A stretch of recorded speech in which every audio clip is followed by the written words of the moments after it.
गंगा जल हवा से पौआ पखार हो तोह के सजाइब के सब सिंगार हो काहे करत बानी तेरी आया बेरिया कुछ बोलिनु हो किया हो मैं जागी देखी भइल भीनु सारत माई अखिया खोलिनु हो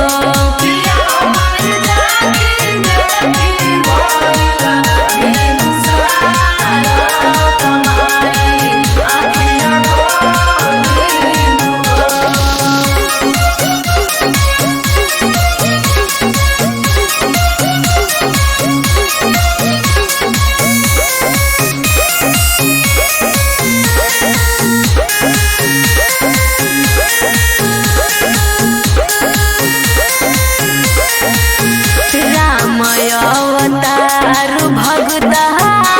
तोहके जगावेले गा के भजनिया सुनिता